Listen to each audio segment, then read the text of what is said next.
When you receive true Shaktipat, what's going to happen?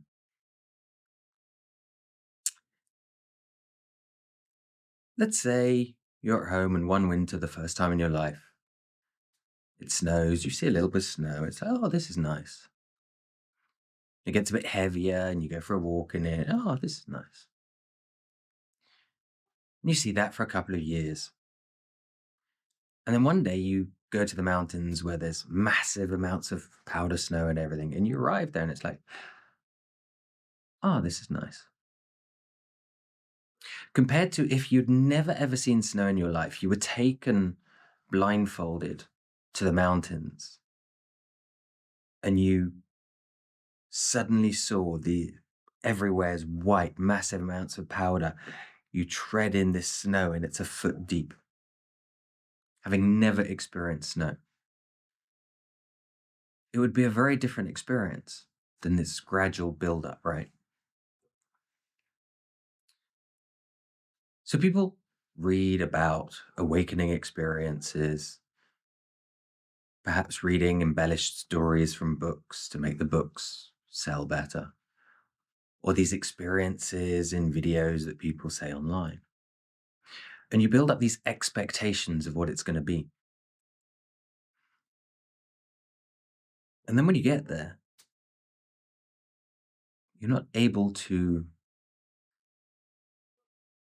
comprehend the significance of what you've seen because of previous research. In many Eastern cultures, they say you should never practice, you should never. So when it happens, it's still like feeling or seeing that powder snow for the first time. And this is perhaps one way about it. Yet, if you do it that way, it'll be complete accident and it may or may never happen that you go to the snow. Yet if we work through it and we build up to it, the snow is still the snow. The powder is still the powder.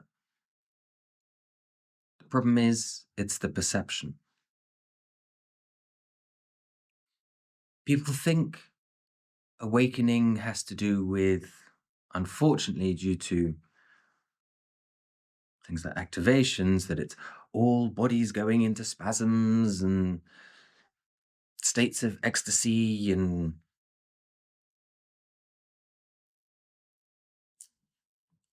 that's not what true Shaktipat is about. The most important point when you receive true Shaktipat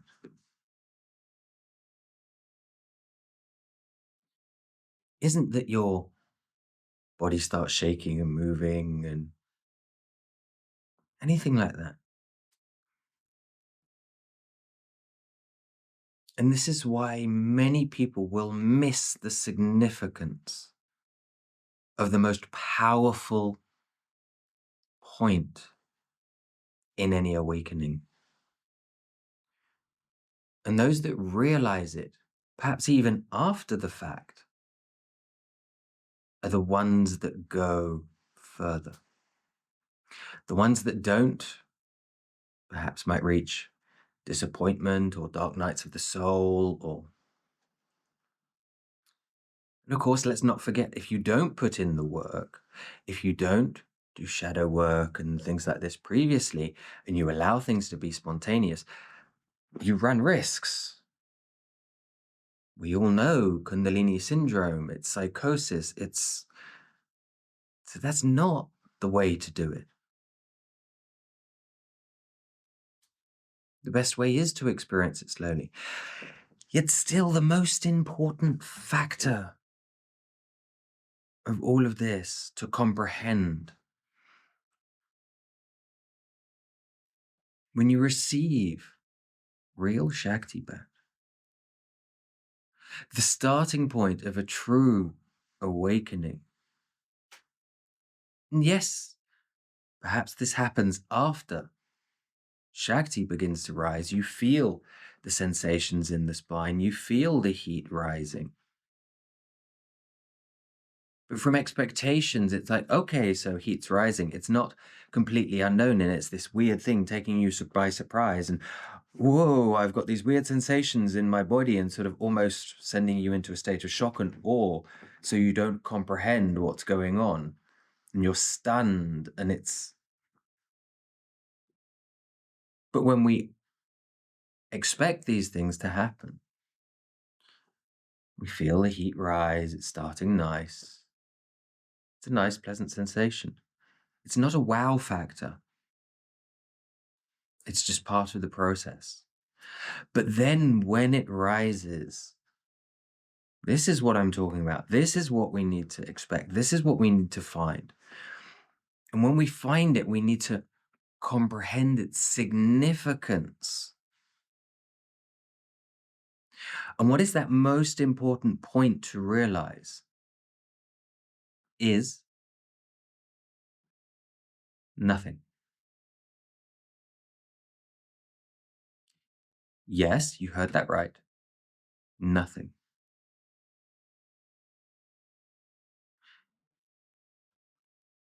The state of nothing, the state of pure awareness is the most extreme, most powerful thing to comprehend.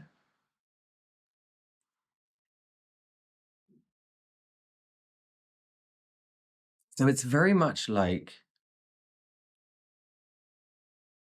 a state of boredom. Now, people understand boredom as a negative thing. Boredom is an amazing thing. When we're bored, so many positive things go on for us that we do not realize. It creates so much within us. But if we are able to feel this state of nothing, having released shadows, having released expectations, and it's pure nothingness. This is when powerful things can open up for us. And describe the things that go on after that nothingness will be to diminish what happens. And this is why I never explain what happens afterwards. With my students I work with, they realize this. They do not go and they explain it to others, because there is magic within that that is so profound that will cause what we can call the descent of grace. Now, with the descent of grace, there is no descent and there is no grace. It is an expression.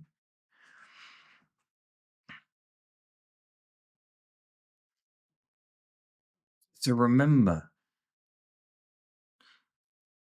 if you're seeking an experience, if you're seeking a thrill, if you're seeking something to check off your list, you will miss the most important part of receiving Shaktipat and the most important part of an awakening. You cannot just force nothing. Your mind won't let you. Now, we can work for years and years and years and years and years to create this state of nothing. Advaita Vedanta works to get to this point. It's quite funny with that system of non-dualism. People will talk about it and intellectualize it and philosophize it and argue about it and debate about it from points of ego. Yet the people who have realized it, you won't find them in those places. You will only find people that are intellectualizing it and having ego battles about it. Because once you've experienced that, you'll suddenly find there's no need to tell anyone, to talk about it.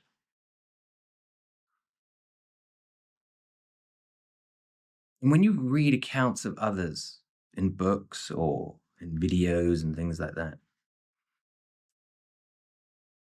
you must also understand that everyone's experience is going to be different. Whilst the path, whilst the stages that we go through are all the same, the interpretation of those experiences can vary. And so again, if you read these accounts, perhaps embellished in colorful language or exaggerated, not necessarily in a bad way, but to get more views, to sell more books, to make it the wow factor. And we hold on to those expectations. We will fail to recognize the most important step. Nothing. And when I say nothing, I mean no thing. Total absence of anything. Once we have not simply perceived nothing, once we drop the mind, drop the ego, and embody total absence, then, and only then, can more occur. If we experience it and we don't embody it, perhaps we just get annoyed, perhaps we move on. This is false, this is fake. Or worse, the mind and the ego and the shadows come in and fight this state of nothingness. And this is where the breaks occur. The dark night of the soul, the psychosis, the inability to comprehend nothing, empowered by fear, empowered by the lack of ability to comprehend it. It's much like these rooms, or several around the world, that block out every single sound possible. And they say if you go into these rooms for 3 days, it will drive you mad from the complete absence of sound.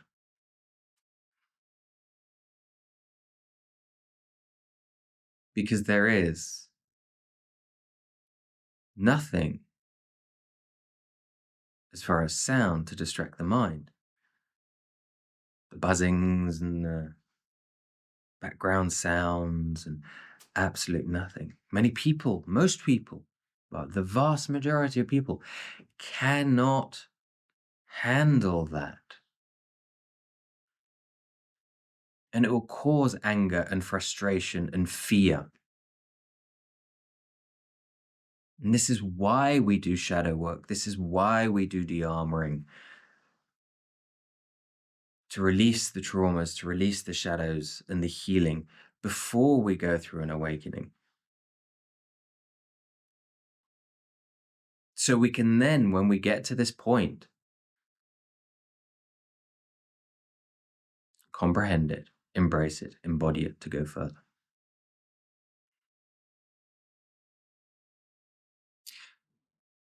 So within a real Shaktipat transmission, it will take you to the point of nothing first.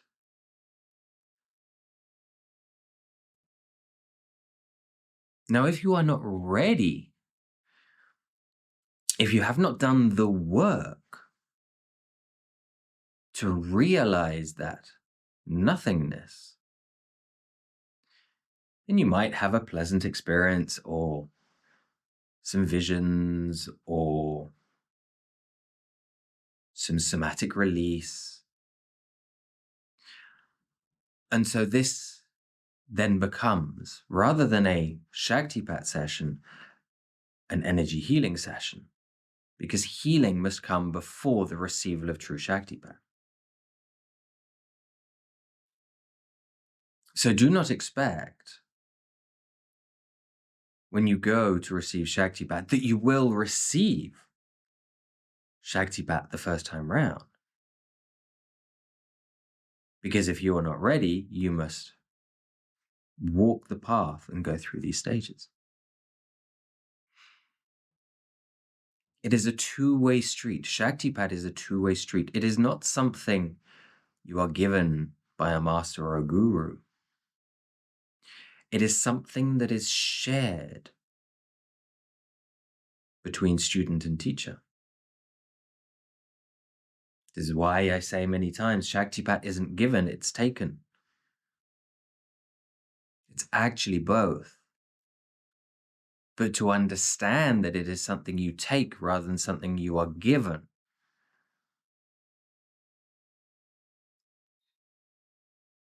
because you get to that state of absence, and no one can make you take it. No one can make you comprehend it apart from you.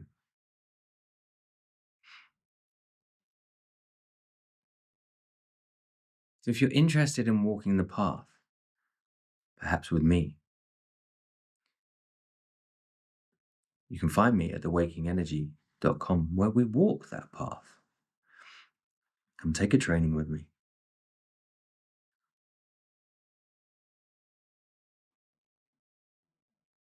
State of absolute nothing is very powerful. To embrace it, to embody it, goes beyond. Check out some other videos on the channel to help you learn more of what I'm talking about. I'll see you in another video, and perhaps even in a training. Or if you wish to receive energy sessions, again, theawakeningenergy.com. I held them weekly, live group sessions. So I hope to see you in one of these places very soon. See you in another video.